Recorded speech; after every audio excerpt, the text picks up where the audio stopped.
Hey, good afternoon, everybody. It is October 26, 2022, and we are in the New Testament, and we're going to start the book of James today. All right. So who wrote James? Well, the Bible has four people that they call James. Two of them, you just get a little passing mention and they're gone. Uh, we have James, one of the sons of Zebedee, him and John, the sons of thunder. They were in that inner circle of Jesus. We don't think he wrote this book because he was martyred. We see in Acts he was martyred very, very, very, very early in the history of the church. Probably didn't get a chance to write anything. So who does that leave as the other James? Well, Jesus had a brother named James, and we see him in Acts that he becomes the leader of. He goes from kind of doubting Jesus to being the leader of the church in Jerusalem. So we think that's who wrote this book.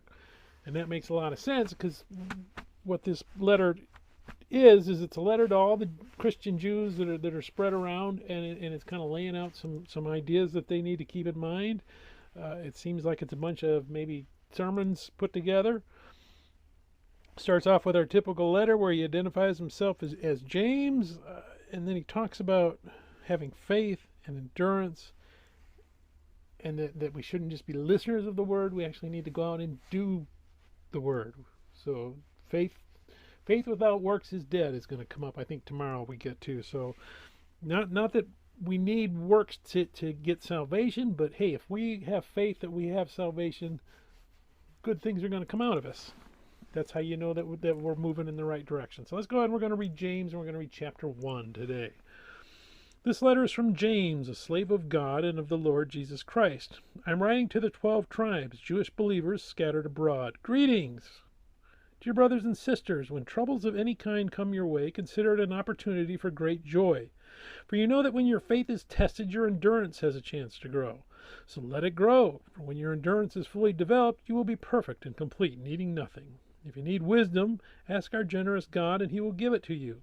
He will not rebuke you for asking, but when you ask him, be sure that your faith is in God alone. Do not waver, for a person with divided loyalty is as unsettled as a wave of the sea that is blown and tossed by the wind. Such people should not expect to receive anything from the Lord. Their loyalty is divided between God and the world, and they are unstable in everything they do. Believers who are poor have something to boast about, for God has honored them. And those who are rich should boast that God has humbled them.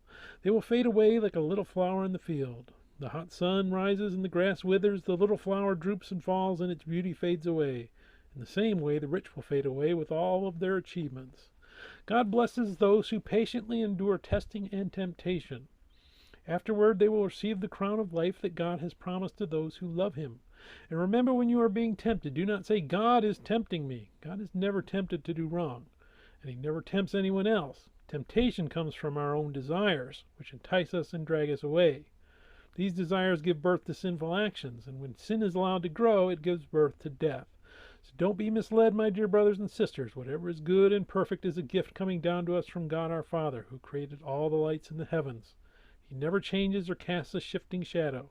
He chose to give birth to us by giving us his true word, and we out of all creation became his prized possession. Understand this, my dear brothers and sisters. You must all be quick to listen, slow to speak, and slow to get angry. Human anger does not produce the righteousness God desires. So get rid of all the filth and evil in your lives and humbly accept the word God has planted in your hearts, for it has the power to save your souls. But don't listen just to God's words. You must do what it says. Otherwise, you are only fooling yourselves. For if you listen to the word and don't obey, it is like glancing at your face in a mirror. You see yourself, walk away, and forget what you look like. But if you look carefully into the perfect law that sets you free, and if you do what it says and don't forget what you heard, then God will bless you for doing it. If you claim to be religious but don't control your tongue, you are fooling yourself, and your religion is worthless. Pure and genuine religion in the sight of God the Father means caring for orphans and widows in their distress, and refusing to let the world corrupt you. May God bless the reading of his word, and may God bless you. Bye.